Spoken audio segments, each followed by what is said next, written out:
I love connecting with you on Sundays. I do, and I miss you so much. So I'm going to put a problem before you and see if you have the answer. See, there's one slice of your favorite dessert left, and you've already had your share, but it's your favorite, and you really, really want it, and there's only one piece left. However, you know that there's other people in your family, maybe a brother or sister or a parent, they haven't had any of that dessert, but you really want it and it's your favorite. So what do? Sometimes we are faced with tough decisions, but in today's story, we're going to find out how to answer some of these really hard questions and really tough situations. All right, guys, gather everyone around as we learn how to solve this problem, and I'll see you on the other side.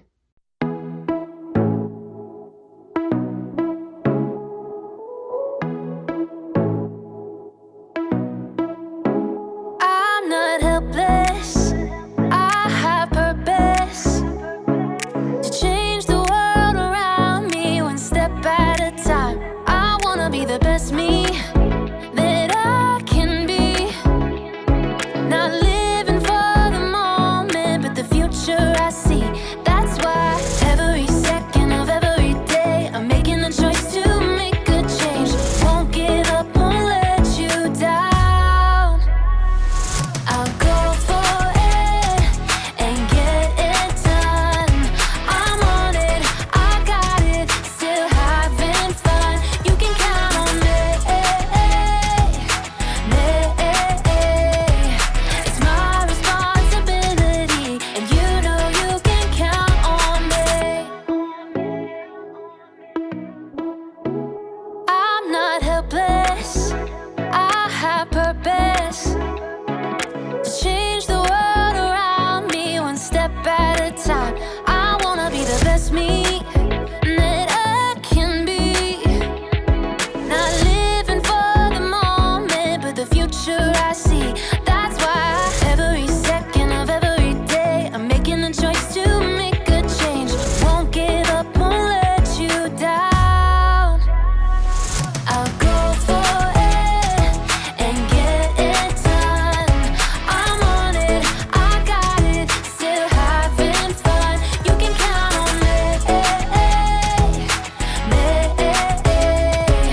It's my responsibility, and you know you can count on. I'll go for it and get it done. I'm on it, I got it, still having fun. You can count on me. It's my responsibility, and you know you can count on. It's my responsibility, and you know you can count on me.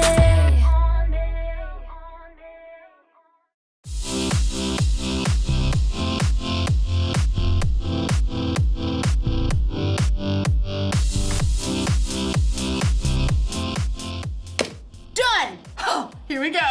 Hi, I'm Erica. You ever play concentration? Or some people call it memory. My friends and I play it all the time. I'm the best at it. The object, if you don't already know the rules, is to find two cards that match. Boom! So, my friends and I have added a rule. Anytime you make a match, you Get candy. Candy, candy, candy, candy, candy, candy.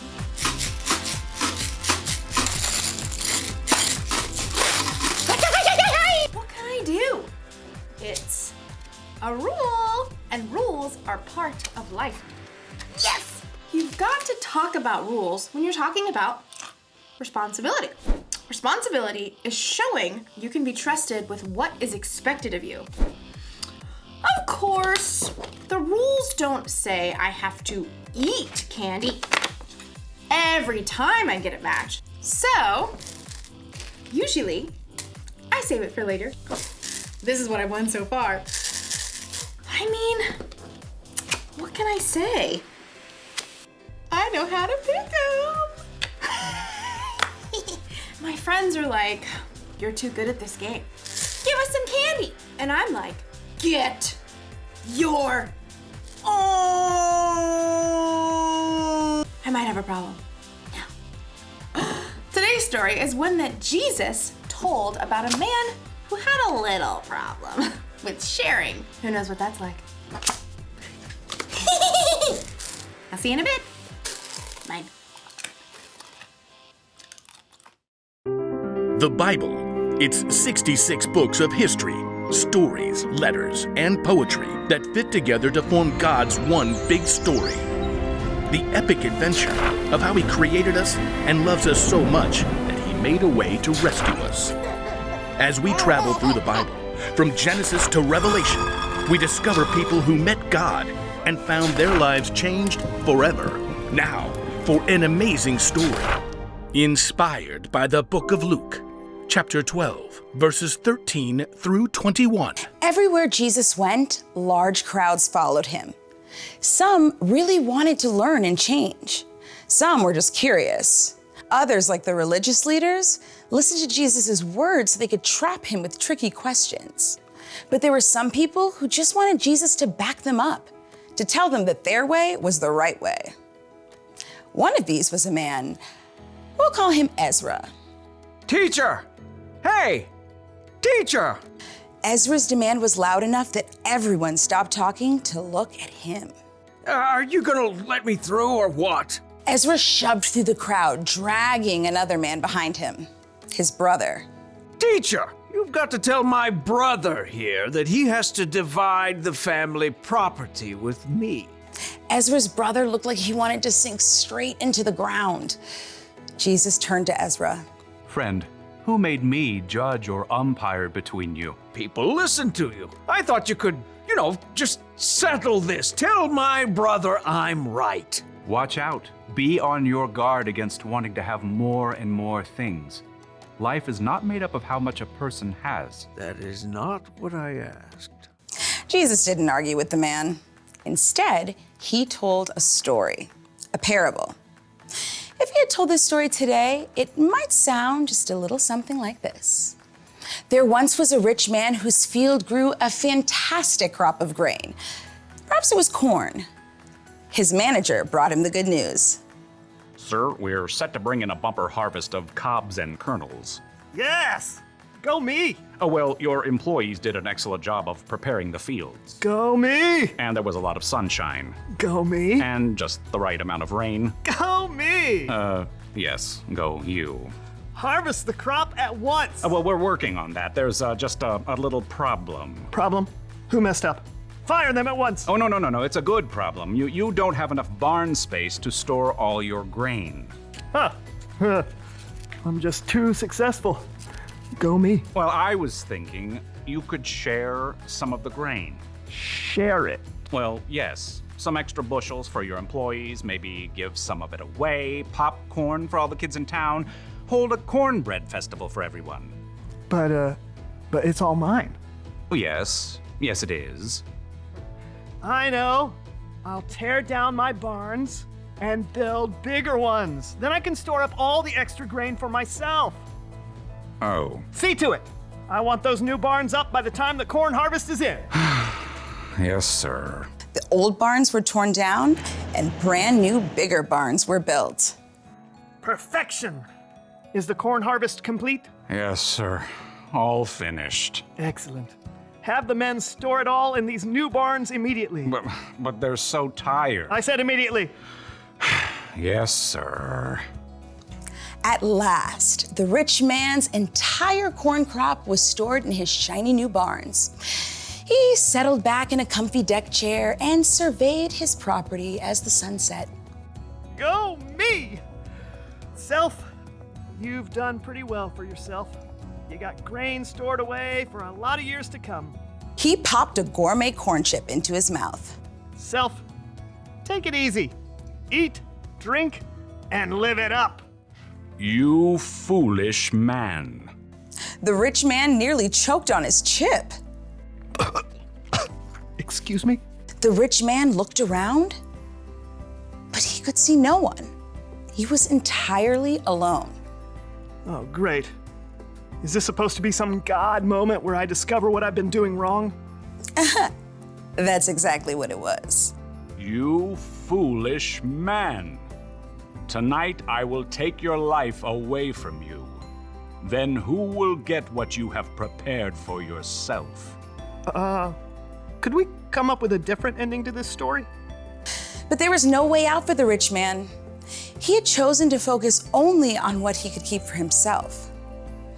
Jesus wrapped up his parable by explaining, That is how it will be for whoever stores things away for themselves, but is not rich in the sight of God. We don't know how Ezra responded, but maybe, just maybe, he started worrying less about getting more of his family's stuff. Maybe he started to care a little more about sharing what he did have with his brother.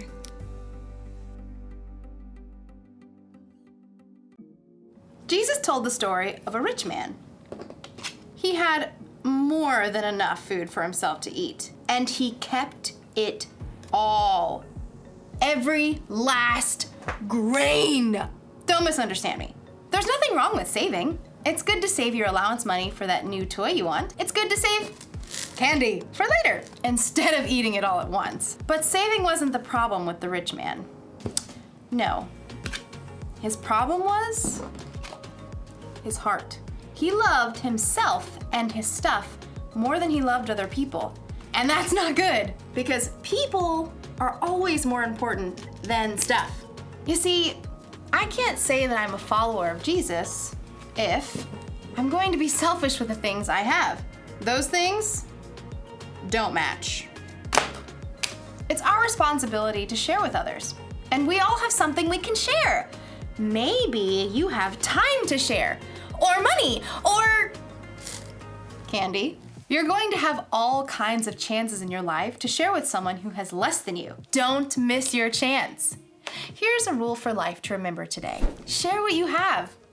I've got candy to share next time I see my friends. I've got clothes I don't wear anymore that I could donate. And I've got time if anyone wants to play concentration with me later. Although I warn you, I'm pretty much the best at it. See you next time. I'll save you some candy. Hey, welcome back. Well, did we find an answer to our problem? Is there a solution in this? Well, we learned last Sunday that there was 2 important rules that God has given us: to love God and love people. And if we love people, we'll want to share with people, even if it's our favorite dessert. And with that, even if it's hard, we know that by sharing and loving others, that we can make a difference, and that we start to change on the inside by making somebody else's day, by saving a slice just for them. So that's your challenge, is to share and to be grateful and to think of others before ourselves. All right, I hope you have a great week, and I'll see you later.